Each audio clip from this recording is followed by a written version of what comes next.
ಹಿಂದೂ ಧರ್ಮಗ್ರಂಥಗಳಾದ ಬ್ರಹ್ಮವೈವರ್ತ ಪುರಾಣ ಮತ್ತು ಗರ್ಗ ಸಂಹಿತೆಯ ಪ್ರಕಾರ ರಾಧಾ ಮತ್ತು ಕೃಷ್ಣರ ದೈವಿಕ ವಿವಾಹವು ವೃಂದಾವನದ ಸಮೀಪವಿರುವ ಬಂದಿರ್ವನ್ ಎಂಬ ಪವಿತ್ರ ಅರಣ್ಯದಲ್ಲಿ ರಹಸ್ಯವಾಗಿ ನೆರವೇರಿತು. ಒಂದು ದಿನ ನಂದ ಬಾಬಾ ಬಾಲಕೃಷ್ಣನನ್ನು ಕರೆದುಕೊಂಡು ದನಗಳನ್ನು ಮೇಯಿಸಲು ಗೋಕುಲದಿಂದ ಬಂದಿರ್ವನ್ ಅರಣ್ಯಕ್ಕೆ ಬಂದನು. ಆ ಸಮಯದಲ್ಲಿ ಕೃಷ್ಣನು ಇನ್ನು ಪುಟ್ಟ ಮಗುವಾಗಿದ್ದನು. ಇದ್ದಕ್ಕಿದ್ದಂತೆ ಆಕಾಶದಲ್ಲಿ ದಟ್ಟವಾದ ಕಪ್ಪು ಮೋಡಗಳು ಕವಿದವು. ಜೋರಾಗಿ ಗುಡುಗು ಮಿಂಚು ಸಹಿತ ಭೀಕರ ಮಳೆ ಮತ್ತು ಬಿರುಗಾಳಿ ಪ್ರಾರಂಭವಾಯಿತು.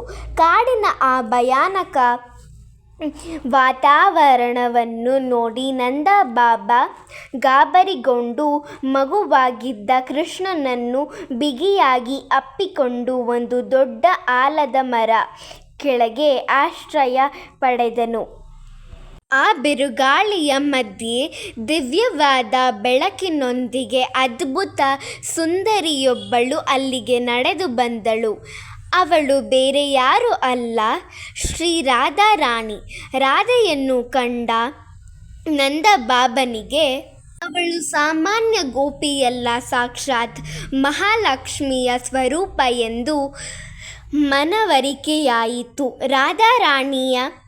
ರಾಣಿಯು ನಂದ ಬಾಬನ ಬಳಿ ಬಂದು ಬಾಲಕೃಷ್ಣನನ್ನು ತನ್ನ ಕೈಗೆ ನೀಡುವಂತೆ ಕೈ ಚಾಚಿದಳು.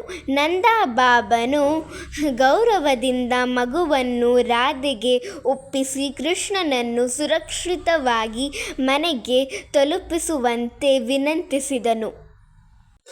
ರಾಧಾರಾಣಿಯು ಬಾಲಕೃಷ್ಣನನ್ನು ತನ್ನ ಕೈಗೆ ತೆಗೆದುಕೊಳ್ಳುತ್ತಿದ್ದಂತೆ ಒಂದು ಪವಾಡ ನಡೆಯಿತು.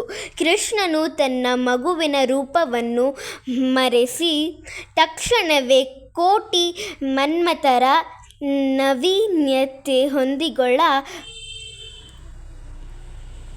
15 ವರ್ಷಕ ಯುವಕನನ್ನು ರೂಪವನ್ನು ಧರಿಸಿದನು. ರಾಧಾರಾಣಿಯು ತನ್ನ ಪೂರ್ಣ ದಿವ್ಯ ರೂಪದಲ್ಲಿ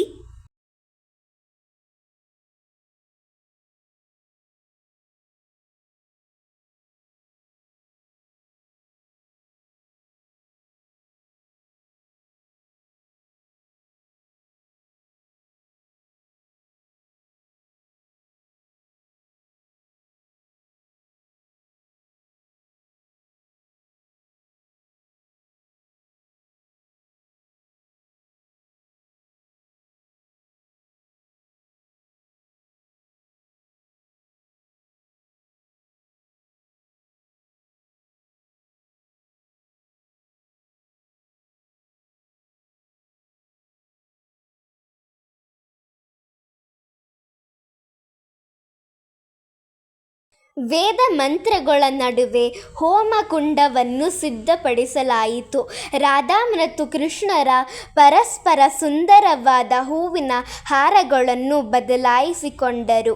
ಇಬ್ಬರು ಪವಿತ್ರ ಅಗ್ನಿಗೆ ಪ್ರದಕ್ಷಿಣೆ ಹಾಕಿ ಸಪ್ತಪದಿ ತುಳಿದರು.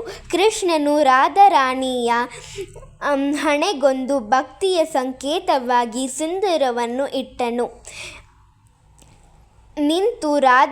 ಬ್ರಹ್ಮದೇವನು ಸ್ವತಃ ನಿಂತು ರಾಧಾರಾಣಿಯ ಕನ್ಯಾದಾನ ನೆರವೇರಿಸಿದನು.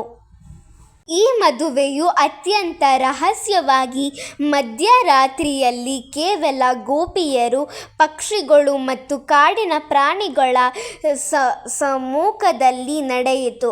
ಸಮಾಜದ ಕಟ್ಟುಪಾಡುಗಳಿಗೆ ಸಿಲುಕದ ಮತ್ತು ನಿರಪೇಕ್ಷವಾದ ಪರಮ ಪ್ರೇಮವನ್ನು ಜಗತ್ತಿಗೆ ತೋರಿಸಲು ಈ ವಿವಾಹವನ್ನು ಯಾರಿಗೆ ತಿಳಿಯದಂತೆ ರಹಸ್ಯವಾಗಿ ಇಡಲಾಯಿತು. ನಿಮಗೆ ಈ ಕತೆ ಇಷ್ಟವಾದರೆ ನನ್ನ ಚಾನಲ್ಗೆ ದಯವಿಟ್ಟು ಸಬ್ಸ್ಕ್ರೈಬ್ ಆಗಿ ಮತ್ತು ನಿಮಗೆ ಯಾವುದಾದರೂ ಕತೆ ಇಂಗ್ಲಿಷ್ನಲ್ಲಿ ಬೇಕಾಗಿದ್ದರೆ ನನ್ನ the Hindu mythology girl channel ಕೂಡ ಸಬ್ಸ್ಕ್ರೈಬ್ ಆಗಬಹುದು.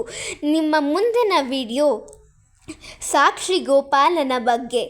ದಯವಿಟ್ಟು ಸಬ್ಸ್ಕ್ರೈಬ್ ಆಗಿ ವ್ಯೂಸ್ ಮಾಡಿ ಮತ್ತು ಸಪೋರ್ಟ್ ಮಾಡಿ. ಧನ್ಯವಾದ. ಜೈ ಶ್ರೀಕೃಷ್ಣ. ಹರೇ ಕೃಷ್ಣ. ರಾಧೆ ರಾಧೆ.